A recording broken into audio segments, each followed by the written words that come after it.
मैं अपने गुरु महादेव के चरण में प्रणाम करती हूँ, मेरा प्रणाम स्वीकार कीजिए। भैया साहब और दीदी के चरण में मैं प्रणाम करती हूँ, मेरा प्रणाम स्वीकार कीजिए। सभी गुरु बहन एवं गुरु भाइयों के चरण में मैं प्रणाम करती हूँ, मेरा प्रणाम स्वीकार कीजिए।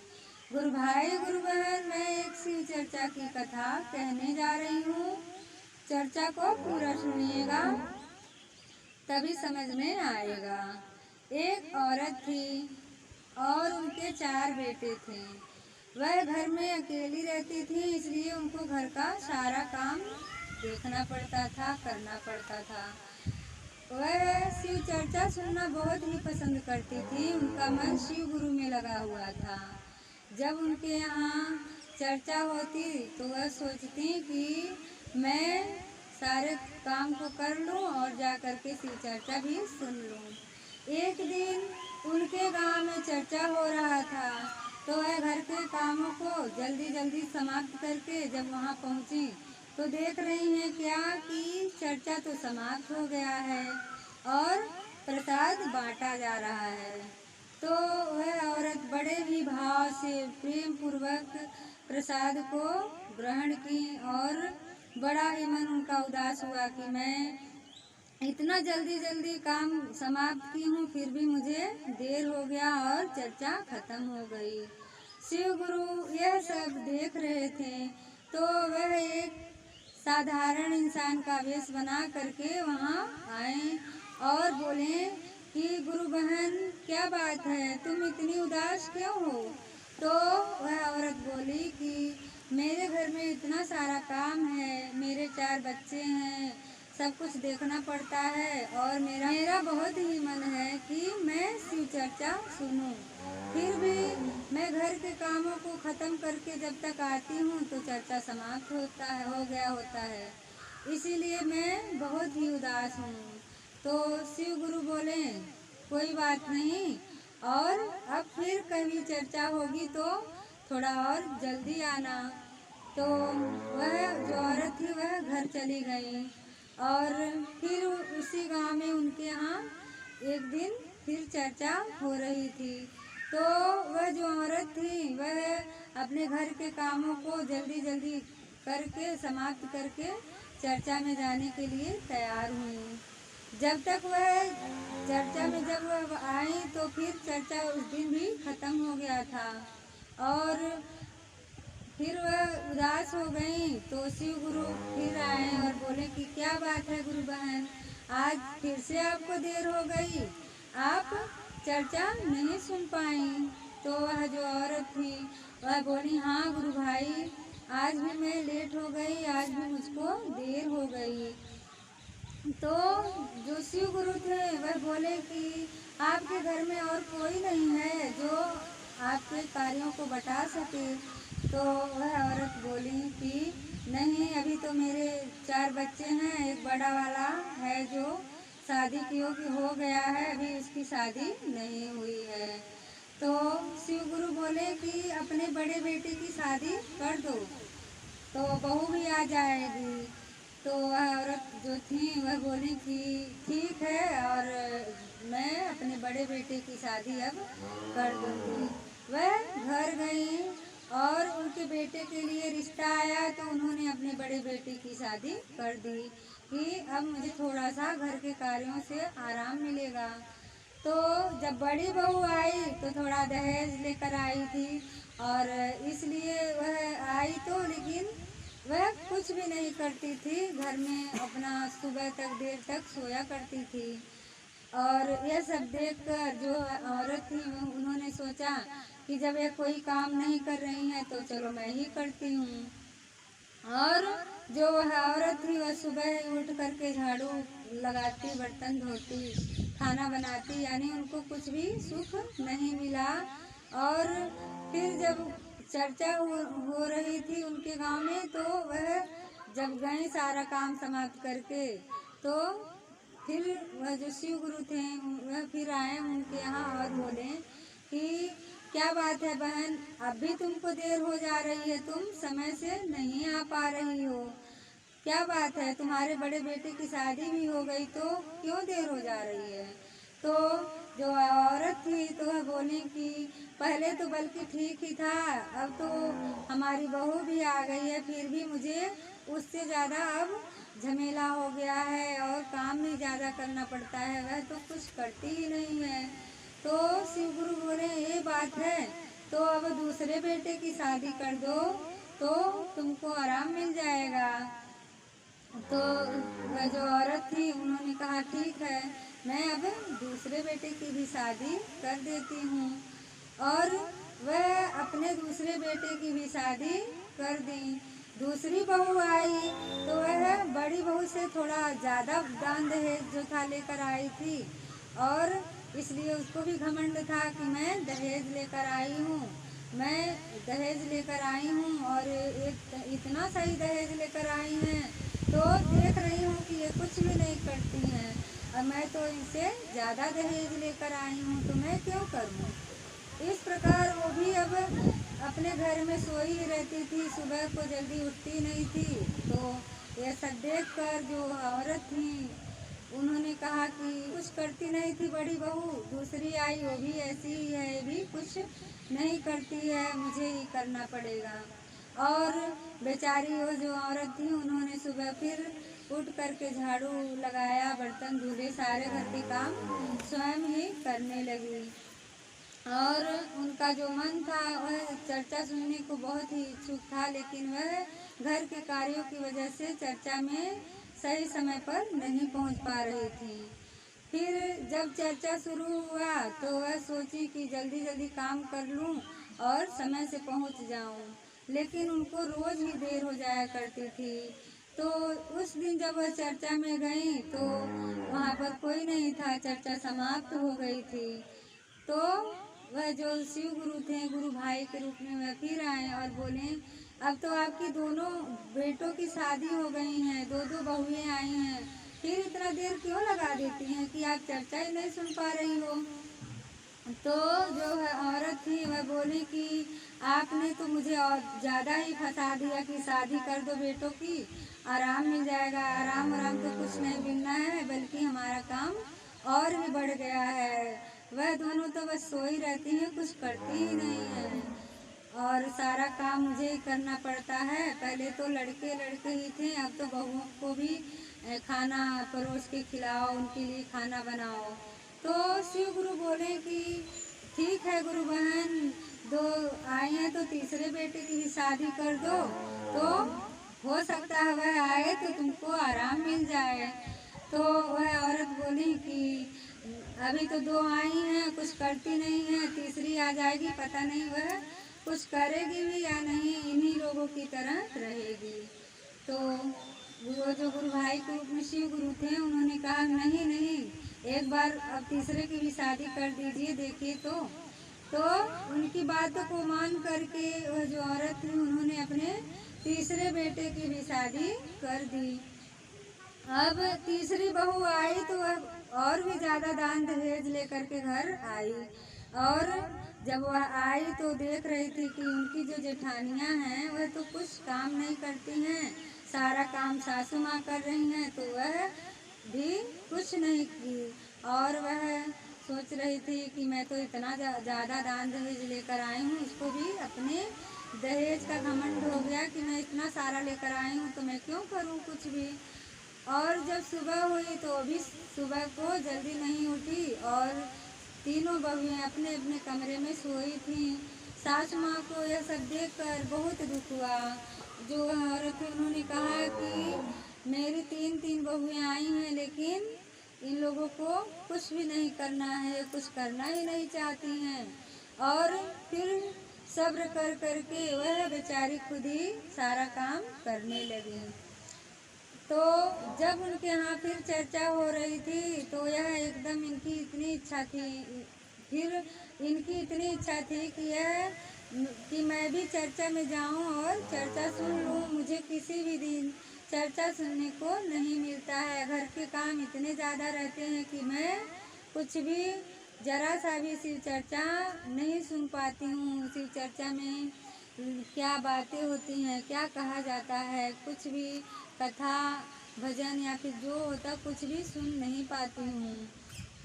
तो वह बेचारी फिर अपने कामों में लग गईं और काम करके जब कामों में वह अपने काम में लग गईं और काम करते हुए सोच रही थी कि मैं तो चर्चा में समय से पहुंच नहीं पाती हूँ, लेकिन चलो प्रसाद तो मिल जाता है। बहुत भाग्य है कि मैं प्रसाद ही ग्रहण कर लेती हूँ और मैं अपना काम समाप्त करके जाऊंगी। अगर मुझे प्रसाद ही मिल जाएगा तो भी बहुत ही अच्छा होगा। तो इस प्रकार वह घर के कामों को खत्म करके चली गई चर्चा में, और वहाँ तो चर्चा समाप्त हो गई थी। और वह घर पे सारा काम समाप्त करके जब चर्चा में गई तो चर्चा तो समाप्त हो गई थी, लेकिन उनको प्रसाद मिला। अब वह गुरु भाई आए और उन्होंने कहा कि गुरु बहन, आपने तो आदत ही बना ली है कि आप चर्चा में कभी समय से नहीं पहुंचती हैं, बस जब प्रसाद बंटने लगता है तब भी आ जाती हैं। तो जब चर्चा समाप्त हो जाती है तो आप प्रसाद बंटते समय आ जाती हैं। तो वह औरत बोली कि क्या करें गुरु भाई, घर में इतने काम हैं, फिर मैं क्या कर सकती हूँ, घर का काम तो करना ही है। तो सोचती हूँ कि चलो अब चर्चा तो सुन नहीं पाऊंगी, लेकिन मैं प्रसाद ही ले लूँ, उतने में ही मेरा बहुत बड़ा भाग्य होगा। तो इसीलिए मैं प्रसाद ही लेने चली आती हूँ। तो गुरु भाई ने कहा क्या हुआ, आपकी तो 3 बहुएं आई हैं तो भी आपको आराम नहीं है, आपको इतने ही काम करने पड़ते हैं। तो वह औरत बोली हाँ, मेरी 3 बहुएं आई हैं, लेकिन कोई भी काम नहीं करती हैं, सारा काम मुझे ही करना पड़ता है। अब तो मुझे पहले से भी ज़्यादा काम करना पड़ता है। पहले तो मेरे 4 ही बेटे थे जिनको मुझे खाना बना के खिलाना था, घर के काम करना था। अब तो 3 ये भी बढ़ गई, इनको भी खाना इनके लिए बनाओ, इनके लिए भी खाना बनाने का काम मुझे ही करना पड़ता है, इनका सारा काम मुझे ही करना पड़ता है। तो शिव गुरु बोले अच्छा चलो अब अपने छोटे वाले बेटे का शादी कर दो। तो वह औरत बोली नहीं नहीं, ऐसा नहीं होगा, अब मैं अपने इस बेटे की शादी नहीं करूंगी। मैंने 3 लोगों की शादी तो कर दी और देख भी लिया कि ये लोग किस काम लायक हैं, ये तो कुछ करती नहीं है, किसी काम के लायक नहीं है, और चौथी आएगी तो वो भी इसी तरह होगी। तो शिव गुरु बोले कि नहीं, आप चौथे लड़के की शादी कर दो, अगर आपने जन्म दिया है तो शादी तो करना ही पड़ेगा। तो वह औरत बोली कि नहीं, मेरा बेटा ऐसे ही रहेगा, मैं शादी नहीं करूँगी।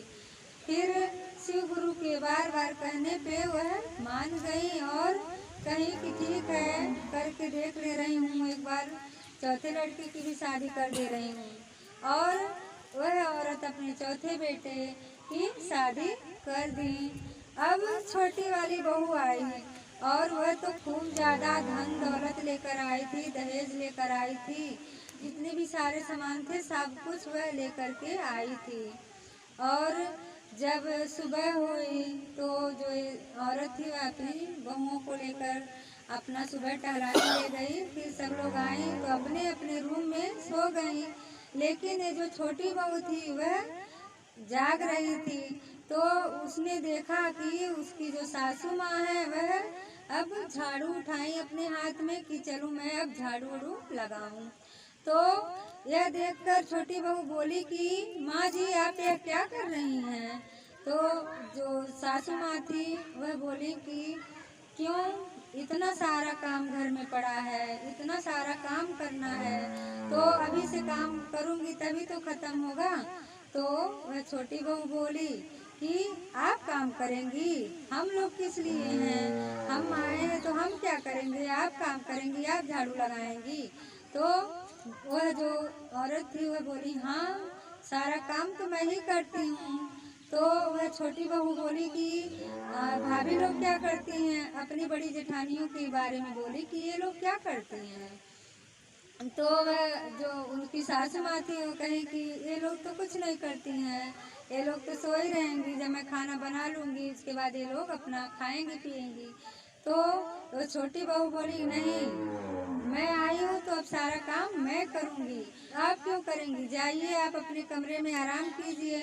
तो यह सब सुन के जो औरत थी वह बहुत ही खुश हुई कि कम से कम मेरी एक बहू तो इतनी अच्छी है कि जो आज मुझे कोई काम नहीं करने दे रही है। और फिर उनके हाथ से झाड़ू लेकर के छोटी बहू झाड़ू लगाने लगी और अपनी माँ को आराम करने के लिए उनके कमरे में भेज दिया। घर का सारा जो था झाड़ू लगाई, बर्तन धुली, खाना बनाई, सबके लिए सबको खाना खिलाया। वह जो औरत थी वह बोली कि मुझे तो इतने सारे काम करने पड़ते हैं कि मैं चर्चा में कभी समय से नहीं पहुंच पाती हूँ और मुझे रोज देर हो जाया करती है। प्रसाद बंटने लगता है तब मैं पहुंच पाती हूँ। मुझे किसी दिन भी चर्चा सुनने का अवसर नहीं मिलता है। यह सब सुन करके छोटी बहू बोली कि आज आप सबसे पहले चर्चा में जाएंगी। और यह कहते हुए उसने अपनी सासू माँ को तैयार कर दिया। उनको खूब अच्छे से तैयार करके बोली कि आज आप चर्चा में समय से जाइएगा। उस दिन वह जो सासू माँ थी वह जब चर्चा में गई तो कोई भी नहीं आया था, चर्चा शुरू भी नहीं हुई थी। यह सब देखकर शिव गुरु फिर गुरु भाई के वेश में आकर वहाँ पर चर्चा में बैठ गए और बोले कि गुरु बहन क्या बात है, आज तो चर्चा शुरू भी नहीं हुई है और आप चर्चा में सबसे पहले आ गई हैं। तो वह जो औरत थी वह बोली, हाँ मेरी छोटी बहू आई है ना, वह बहुत अच्छी है, वह मुझे कुछ भी नहीं करने दे रही है। मैं जब झाड़ू लगाने जा रही थी सुबह सुबह तो वह मेरे हाथ से झाड़ू छीन ली और बोली कि आपको कुछ नहीं करना है, आज से सारा काम मैं करूँगी। और मुझे शिव चर्चा में आने के लिए उसने तैयार भी कर दिया और बोली है कि आप समय से चर्चा में पहुंच जाइए। इस प्रकार आज मैं देखिए कितनी जल्दी आई हूँ, अभी चर्चा तो शुरू भी नहीं हुई है। शिव गुरु ने उनकी बातों को सुन करके बहुत शिव गुरु खुश हुए और बोले कि देखो मैं कह रहा था ना कि अपने छोटे बेटे की शादी कर दो तो थोड़ा आराम मिलेगा। तो वह बोली कि हाँ मेरी छोटी बहू तो जब से आई है मुझे कुछ नहीं करने दे रही है। और वह औरत बहुत ही खुश थी। इधर जब छोटी बहू को काम करते हुए देखकर ये तीनों बहुएं सोचने लगी हैं तो इतना सारा दहेज लेकर आई है, फिर भी घर के सारे काम कर रही है। तो जो वह तीसरी बहू थी वह सोचने लगी कि मैं तो केवल 1.5 लाख लेकर के और सारे सामान लेकर के आई हूँ, फिर मैं क्यों ना करूँ, मैं भी काम करूँगी। ये तो मुझसे ज़्यादा लेकर आई है, 2 लाख रुपए लेकर नगद आई है और दहेज में सारे सामान लेकर आई है। तो वह भी काम करने लगी। अब जब उन दोनों को देखकर जो दूसरे नंबर वाली बहू थी वह सोचने लगी मैं तो 1 ही लाख रुपए लेकर आई थी, तो मैं क्यों ना काम करूं, ये लोग तो इतना ज़्यादा लेकर के आई हैं फिर भी कर रही हैं। तो उनको देख करके जो बड़ी बहू थी वो सोच रही है वो 50,000 ही लेकर आई थी, तो मैं क्यों ना काम करूं, मैं तो सबसे कम लेकर आई हूँ। ये लोग तो इतना सारा धन लेकर के इतना दहेज लेकर आई हैं तो भी काम कर रही हैं। तो इस प्रकार बड़ी बहू भी घर के काम करने लगी। अब चारों बहुएं काम करने लगी तो घर के सारे काम इतने जल्दी जल्दी खत्म हो जाते थे कि कोई देखे या कोई ना ही देखे तभी खत्म हो जाया करते थे। और अपनी सासू माँ को अब चारों बहुएं कोई भी काम नहीं करने देती और जहाँ भी चर्चा होता तो उनको चर्चा में बहुत जल्दी तैयार करते समय से भेज दिया करती थी। और यह सब देखकर जो औरत थी वह बहुत खुश हुई कि मेरी छोटी बहू आई। इस छोटी बहू की इतनी अच्छी बुद्धि, इतना ज्ञान है कि वह मुझे तो काम नहीं करने दी, लेकिन इसको देख करके मेरी ये 3 बहुएं भी सुधर गई, इनको भी ज्ञान हो गया।